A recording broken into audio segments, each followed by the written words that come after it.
जो आपके पास में जो पीडीएफ जो हमने भेजा है, उससे आपको स्वामी जी के बारे में, उनके जीवन के बारे में बहुत सारी बातों का पता चला होगा।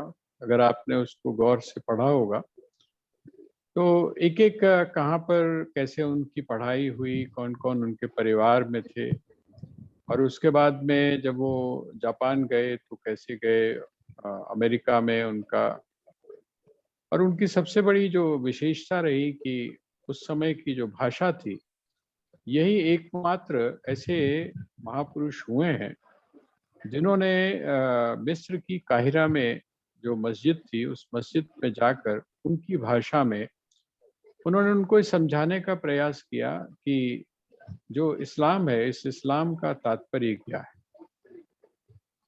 वह इस्लाम जिस निराकार को मानता है, अमूर्त रूप को मानता है, उसमें और वेदांत में क्या अंतर है, ये उन्होंने बड़े स्पष्ट रूप में वहाँ पर कहा।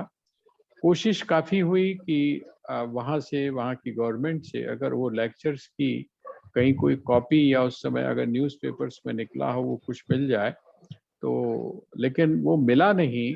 लेकिन इतना ही पर्याप्त है हम लोगों के लिए कि वो एक ऐसे महान पुरुष थे जिन्होंने इन सारी सीमाओं को का अतिक्रमण करके जो हमारी ऋषियों की जो परंपरा है, उस ऋषियों की परंपरा की जो व्यापकता है, उस व्यापकता में सबको समेटने का प्रयास किया, जो कि वेदांत का एक लक्ष्य है।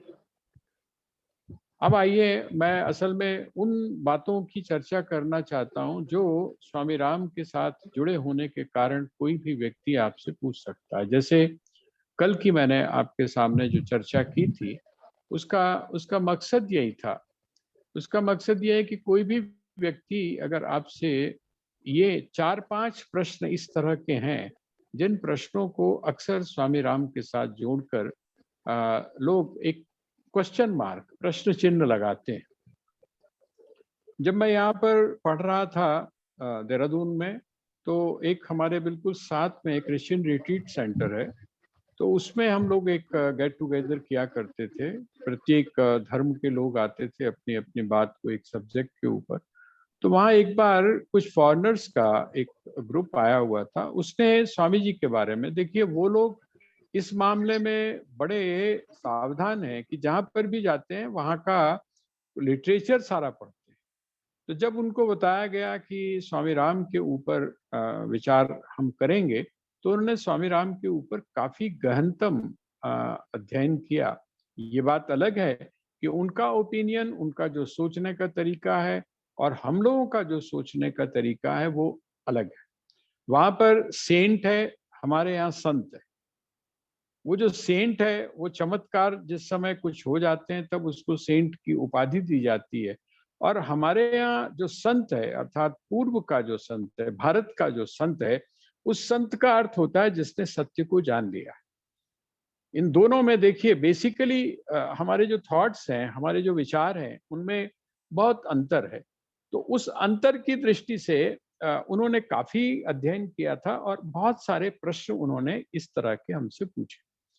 तो 4 चीजें बड़ी इंपॉर्टेंट हैं जो स्वामी जी के जीवन के साथ में जुड़ी हैं, और वो जो प्रश्न है वो उठाया जाता है।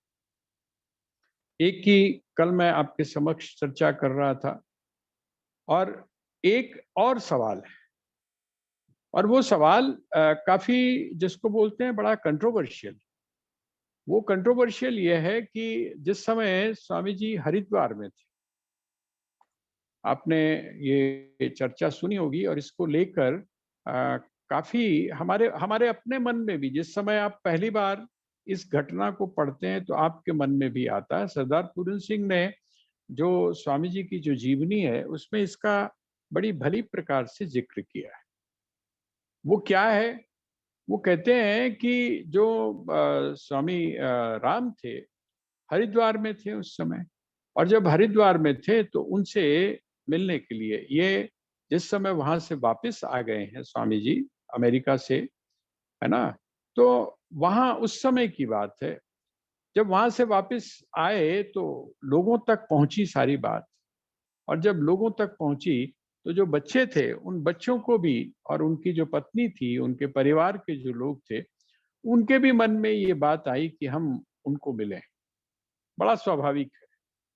देखिए जो संबंध हैं उन संबंधों को आप यदि बहुत गहराई से देखेंगे तो आपका मन दो तरह का होता है।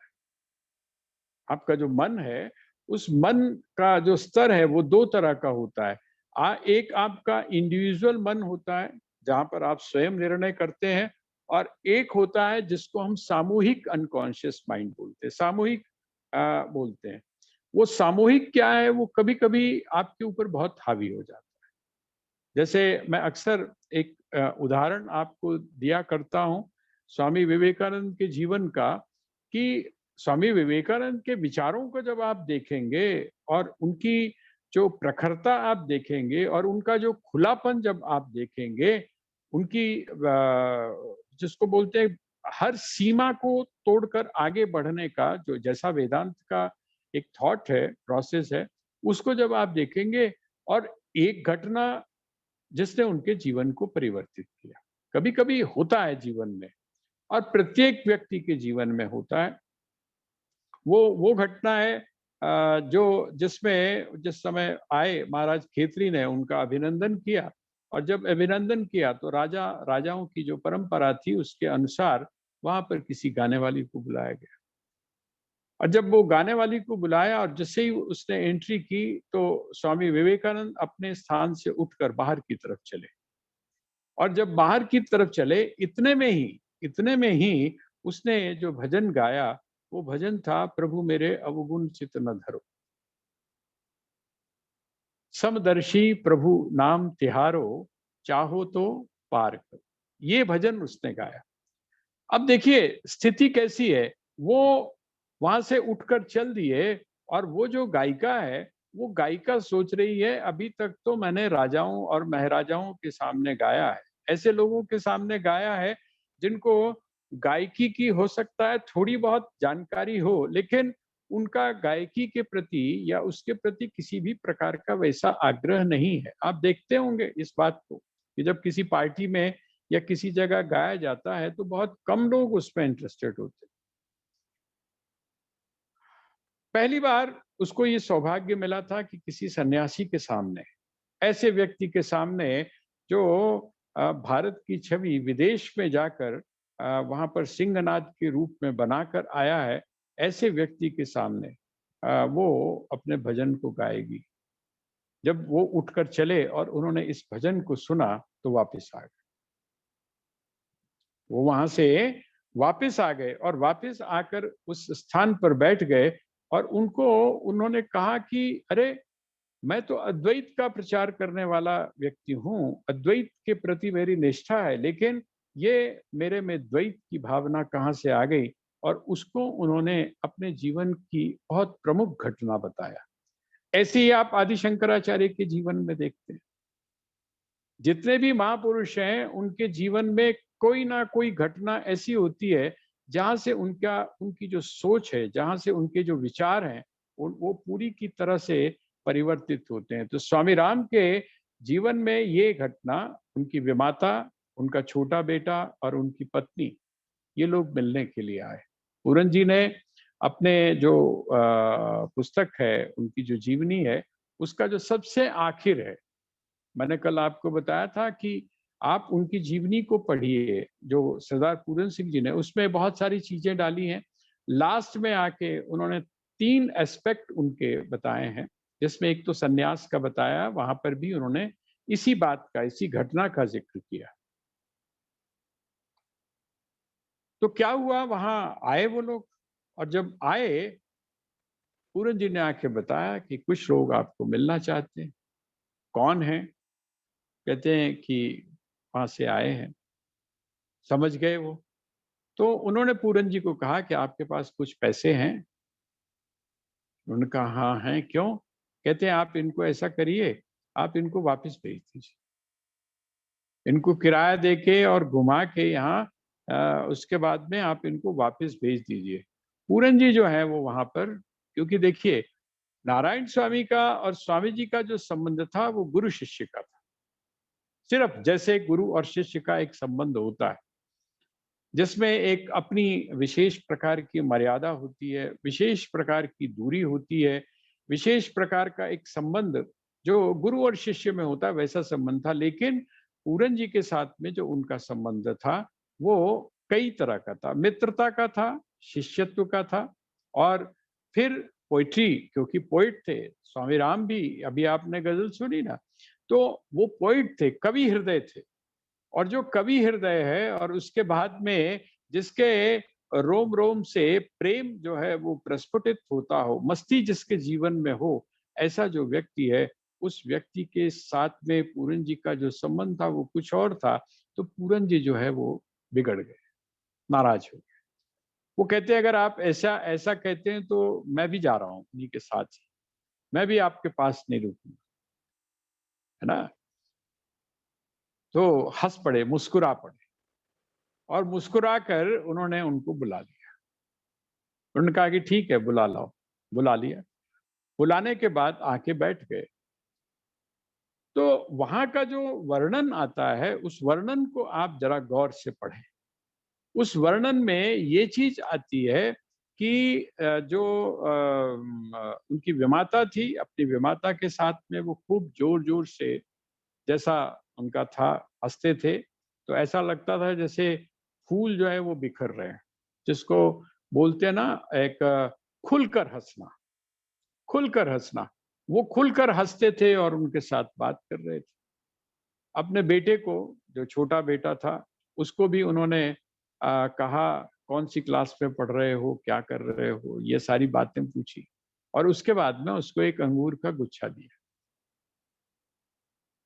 जब मैंने भी पहली बार ये घटना पढ़ी तो बड़ा, जिसको बोलते हैं हृदय, बड़ा एक अजीब सी स्थिति में चला गया। अपनी पत्नी से उन्होंने बात नहीं की। अपनी पत्नी से उन्होंने किसी भी तरह की बात नहीं की, कोई बात नहीं की। बात आई गई हो गई। एक दिन वो फिर पूरन जी के साथ बात करते हैं। वो कहते हैं, पूरन, आज मैं तेरे को बताता हूं, उस दिन तुम मुझसे बहुत नाराज हो गए थे। तुम उस दिन मेरे साथ में बहुत नाराज हो गए थे। वो नाराजगी जो थी, तुम क्या सोचते हो? तुम क्या सोचते हो? क्या जो कवि हृदय है, क्या जो प्रेम की उपासना अर्थात श्री कृष्ण की उपासना करने वाला है, क्या वो जो व्यक्ति है जो समस्त सारे संसार में उस परमात्मा का दर्शन करने वाला हो, वो क्या किसी के प्रति इस प्रकार की भावना रखेगा? लेकिन मैंने सिर्फ सिर्फ जो है एक सन्यास की जो मर्यादा है उसका पालन करने का प्रयास किया है। बाद में वो विद्रोही हो गए हैं, उसकी भी हम चर्चा करेंगे। और वो मैं आपको कह रहा हूं, कुछ बातें इस प्रकार की हैं कि जब आप उसको स्वयं पढ़ेंगे तो वो आपके हृदय में और गहरी जाएंगी। तो वहां उन्होंने कहा, अब ये आता है कि अच्छा, लेकिन जैसे बोलते हैं ना, चोरी पकड़ी जाती है। संबंध जो है, हम और आप संबंधों से चाहे, एक मुझे ध्यान आता है, एक मैंने नाटक नॉवल पढ़ा था, मेरे ख्याल से शायद अमृतलाल नागर जी का वो उपन्यास था। उसमें उन्होंने उसका जो टाइटल था, वो आप समझ जाएंगे, उसके टाइटल से ही आप समझ जाएंगे। उसमें लिखा, उसका टाइटल था, यशोधरा जीत गई। यशोधरा जीत गई। यशोधरा आपको पता है कौन थी? यशोधरा जो थी वो सिद्धार्थ की पत्नी थी, अर्थात बुद्ध की पत्नी थी। तो उसका उन्होंने बहुत वर्णन किया कि जब एक दिन जो बुद्ध थे वो घूमते घूमते भिक्षु के रूप में ही अपने पिता के यहाँ राज्य में आए। और जब पिता के राज्य में आए तो पिता को क्या लगा, जब बुद्ध वहां पर प्रविष्ट हुए तो पिता को ये लगा कि लगता है इसको अब अपनी गलती का एहसास हो गया। घूम फिर के आ गया कारप में, है ना। घूम के क्या है, बुद्धू घर को आए, लगता है इसको इस बात का एहसास हो गया कि उस समय इसने जो स्टेप लिया था वो गलत था, और ये यहाँ पर आया। लेकिन बुद्ध तो जिस स्थिति में पहुंचे हुए थे, अंदर गए, स्वागत हुआ राजा की तरह, और अंदर जाकर जब वो वापस आने लगे, यशोधरा मिलने के लिए नहीं आई, वहां का जो वर्णन है मैं उसकी बात कर रहा हूं। यशोधरा उनसे मिलने के लिए नहीं आई, लेकिन उसको उम्मीद थी कि शायद ये मुझको मिले आके, लेकिन वो मिले नहीं, है ना। जब वो वहां से वापस चलने लगे तो उनका जो पुत्र था, बेटा जो था, उसको उन्होंने भेजा कि जाओ, उस बेटे को भेजा और जाओ और इनसे कहो कि एक पिता को अपने पुत्र को जो देना चाहिए वो आप मुझे दीजिए। वो जो जिस समय जा रहे थे, उस बच्चे ने जाकर और उनका आंचल पकड़ लिया। उन्होंने पूछा, कौन हो तुम? उसने बताया, अपना परिचय दिया कि मैं यशोधरा का पुत्र हूँ, इतना बताया। तो जब उन्होंने कहा मैं यशोधरा का पुत्र हूँ, तो बुद्ध जो थे उनको ध्यान तो समझ तो आ ही गया कि ये वही बच्चा है जिसको मैं रात को सोते हुए छोड़कर गया था।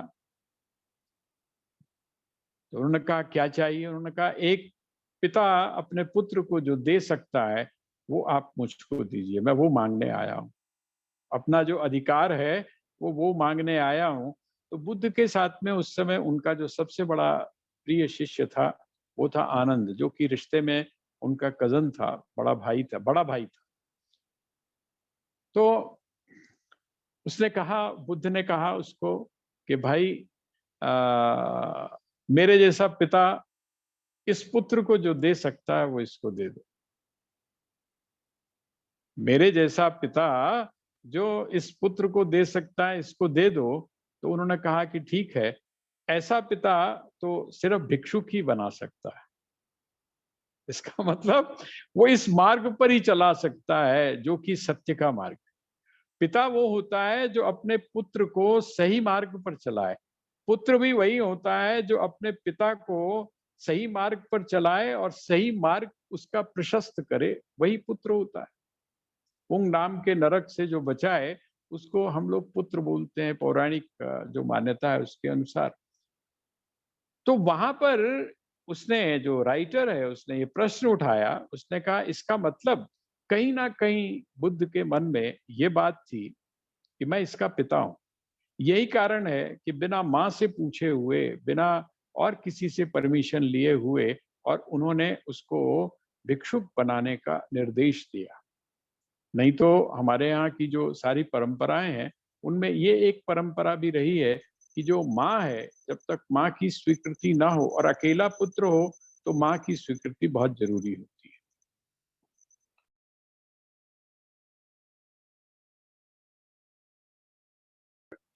है। यहाँ पर हम देखते हैं कि बाद में उन्होंने, जिस समय नारायण उनको, पूरन जी को बताया,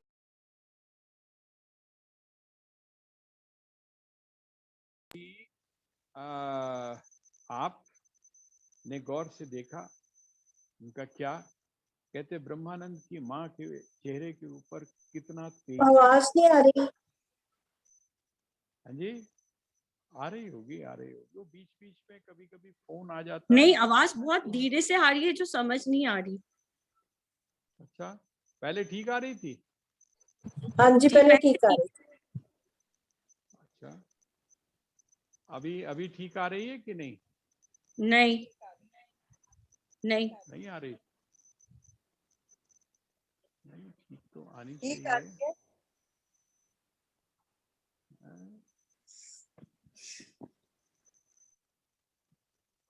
हेलो, हाँ जी, आवाज ठीक आवाज नहीं आ रही ठीक?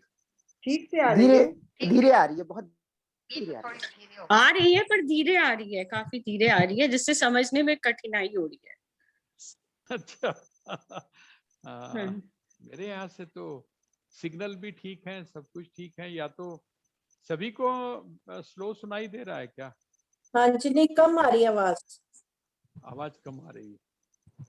अच्छा, चलिए, अब क्योंकि मेरे पास सारी चीजें सही लग रही हैं, इसलिए मैं अब छेड़ाखानी नहीं कर पा रहा हूँ इसके साथ। थोड़ा सा कंसंट्रेट अब ठीक है काका जी। शायद हो सकता है ठीक हो जाए बीच। तो मैं जो बात कह रहा था आपसे कि उन्होंने ये संकेत किया, और ये संकेत करने जिस समय किया तो उससे जो रिलेशनशिप है, जो पति पत्नी का जो एक संबंध है, यद्यपि व्यवहार की दृष्टि से यदि हम देखें तो पति पत्नी एक दूसरे को जितना समझते हैं उतना बाहर का जो व्यक्ति है वो नहीं समझ पाता है। और एक उनकी जो पुस्तक है गृहस्थ में आत्मज्ञान, एक उनका लेक्चर है, उस गृहस्थ में आत्मज्ञान के अंदर स्वामी जी ने वहां पर बड़ी एक विलक्षण बात की। जिस समय वो आपस के पति पत्नी के रिलेशंस को लेकर जब बात कर रहे हैं तो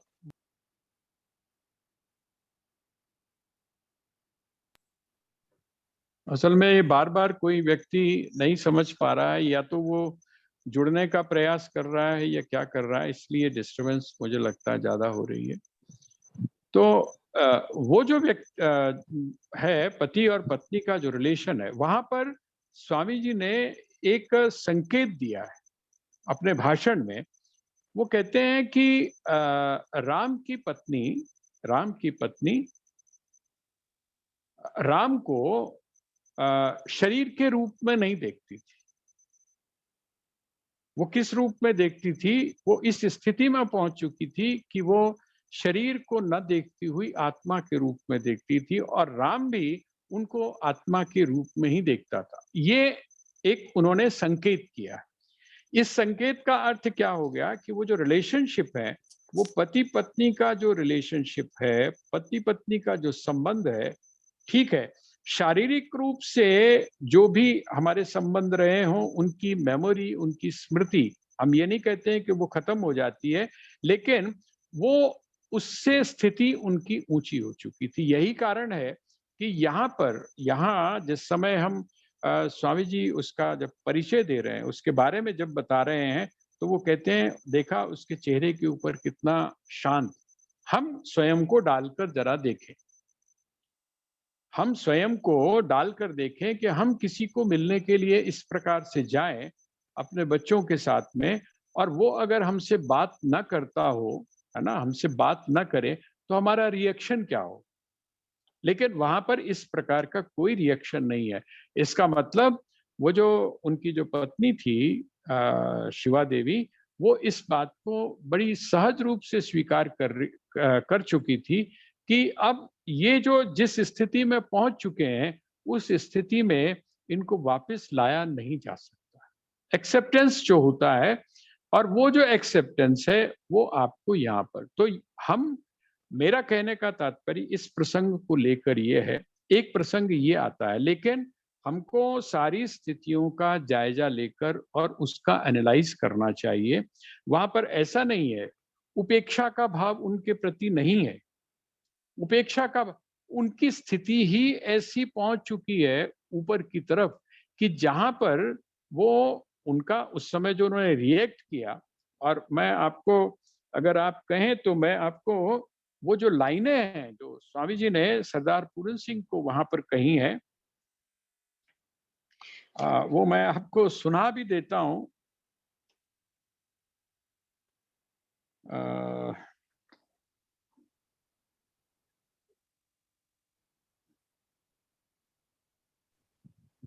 हमने पढ़ी थी कल।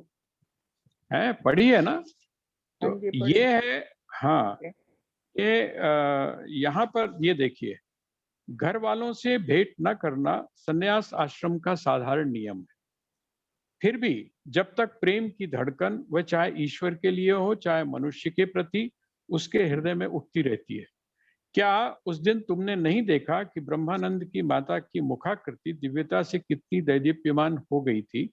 मनुष्य अपने व्यक्तिगत संबंधों को कैसे भूल सकता है? कभी पत्थर नहीं बनाए जा सकते। आध्यात्मिक उन्नति का अर्थ जड़ता या भावहीनता नहीं है। बेचारा कीट्स कड़े शब्दों से ही मर गया। विकास जितना उच्च होता है, भाव प्रवणता भी उतनी ही श्रेष्ठ और गंभीर होती है। इसका मतलब क्या होता है? जैसे जैसे आप आध्यात्मिक धरातल पर ऊपर उठते जाते हैं, तो जब आपका संबंध उन लोगों के साथ में भी होता है जिनके साथ में आपका डायरेक्टली कोई संबंध नहीं है, तो आप सोच सकते हैं कि जिनके साथ में आपका संबंध रहा है उनकी गहराई कितनी होगी। तो हमें स्वामी जी को इस संदर्भ में थोड़ा सा अलग हटकर समझना पड़ेगा, क्योंकि देखिए स्वामी जी को यदि हमने समझना है तो हम एक सामान्य स्थिति में उनको नहीं समझ सकते हैं, क्योंकि वो सामान्य से होते हुए भी विशेष ही नहीं बल्कि विशेषतम है। तो इसलिए एक तो ये जो बात आती है, एक बात और आती है, और वो मुझे लगता है कि वो उसका जो है आपस में ही विरोधाभास। जो लोग ये प्रश्न उठाते हैं उन्होंने एक और भी चर्चा की है। उन्होंने ये चर्चा की है, आपने स्वामी जी को जब पढ़ा होगा या पढ़ेंगे जब आप, तो आपको एक उनके जो व्यक्तित्व है उसमें एक आपको ग्राफ दिखाई देगा। और वो ग्राफ क्या है? वो ग्राफ है तीर्थराम, तीर्थराम से राम तीर्थ, स्वामी राम तीर्थ, स्वामी राम तीर्थ से स्वामी राम, स्वामी राम के बाद में सिर्फ राम, और राम के बाद में सिर्फ ओम। ये उनका ग्राफ है। अब जब आप इस ग्राफ को देखते हैं तो आपको बड़ा स्पष्ट समझ में आता है, तीर्थराम वो हैं जिन्होंने अपनी साधना को बहुत एक सामान्य व्यक्ति की तरह प्रारंभ किया, शुरू किया। जैसा मैं कल आपसे निवेदन कर रहा था, निष्ठा कहीं जमी और निष्ठा जमने के बाद धीरे धीरे धीरे वो आध्यात्मिक विकास की उच्चतम स्थिति पर पहुंचते गए। स्वाध्याय के प्रति, शिक्षा के प्रति उन्होंने अपने आप को समर्पित कर दिया। एक तरफ परिवार, एक तरफ उनकी रिस्पॉन्सिबिलिटी, और दूसरी तरफ अपनी व्यक्तिगत उनकी साधना, ये सब इकट्ठे पैरेलल चलते रहे। वो कौन है? वो है गोस्वामी तीर्थराम।